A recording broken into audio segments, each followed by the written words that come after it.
All right, you guys, it's Tara, Sojourn Psychology here with Emmet Michael, a local Edmonton artist. And there's so many amazing things about Emmet. And I'm hoping that you will hang in with us because we are going to do a few segments together.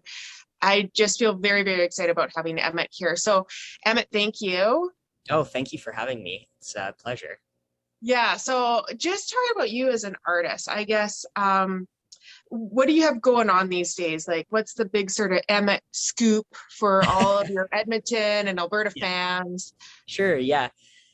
So yes, as you said, I'm an Edmonton-based singer-songwriter.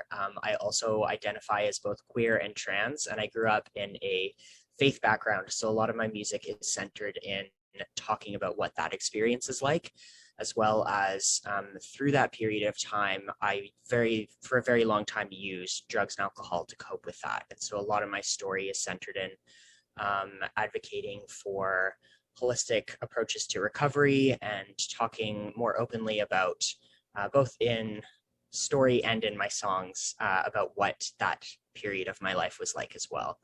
And then more broadly relatable messages like dealing with grief and loss. That's something everybody has an experience with, and learning how to love both ourselves and other people. I'm always really, really excited to share some stories and share some songs related to my personal experiences. And then it's my hope that in doing so, I'm able to inspire other people to do the same.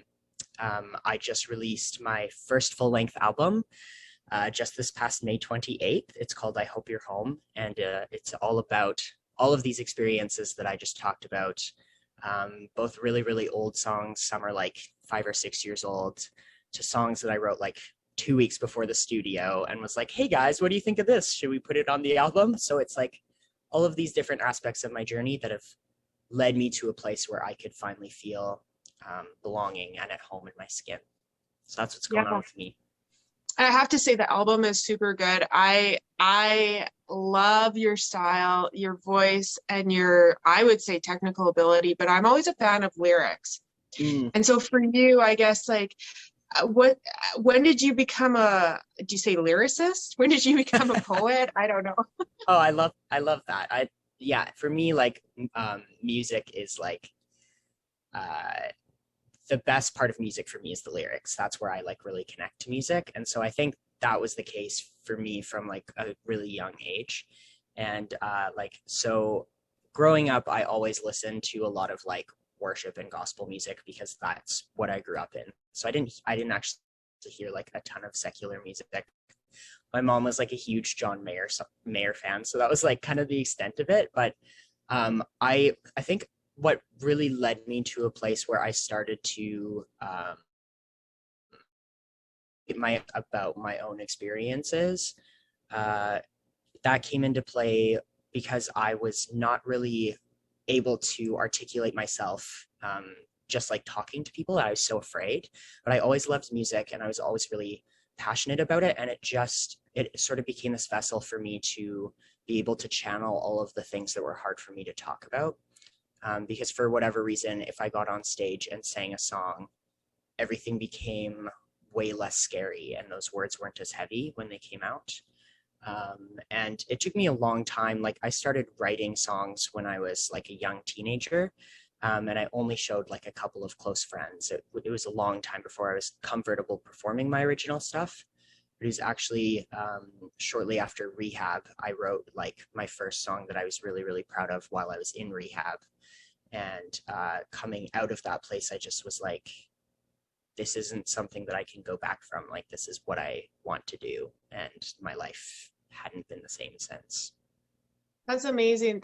And to me, what I hear is that notion of when you're in the fullness of your calling or when you're in the fullness of who you are, and part of that is this poetry and it's so cool. It's just, yeah, to hear an artist talk about the vulnerableness of really putting yourself out there. Mm. But for a person who that's your calling, it's like that works. That was helpful or healing or something. Yes. Yeah. And that makes it so much easier to be able to do because it's like, I don't know that I could not do it if I tried to. And, you know, there was a period like when I was in my very active addiction where I didn't even pick up a guitar or a pencil or write anything. And it was just like, it basically, I got to treatment, and this was the space where for the first time in years, I was, oh my gosh, sorry for the dogs going crazy upstairs. I have upstairs neighbors that are just losing it. So that's what you're hearing.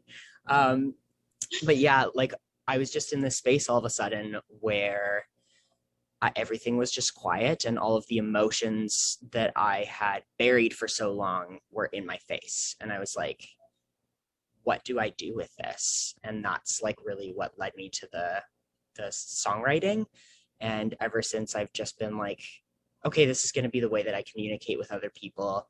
And the really cool thing about music is it's a universal language, and people who hear it will hear aspects of their own stories in those songs.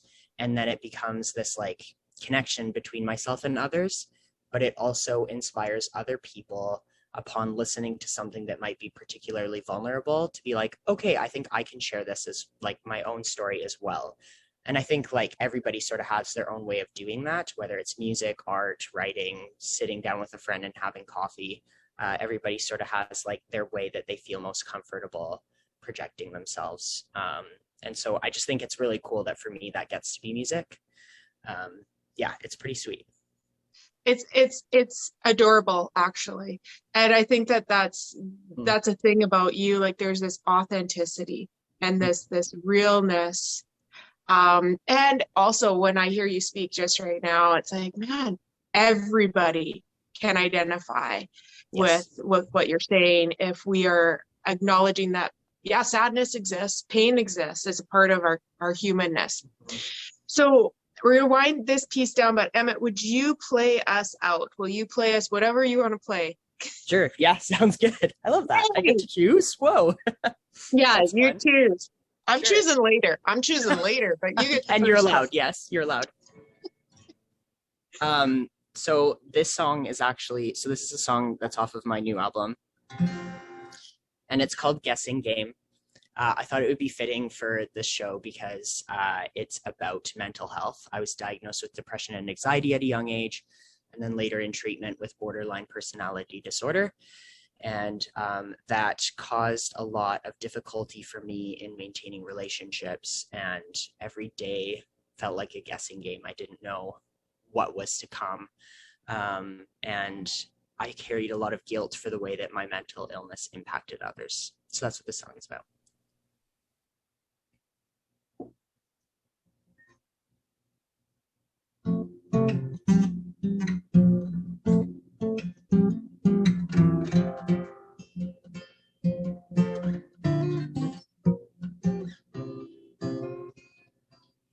I'm so scared of my own shadow,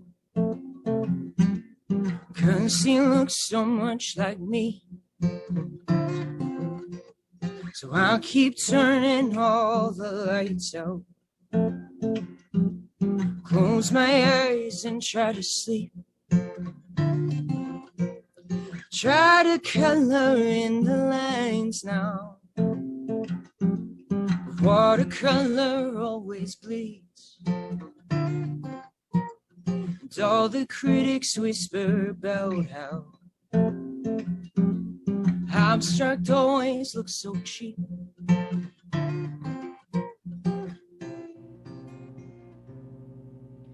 One day I feel far away, and next I'm feeling so close.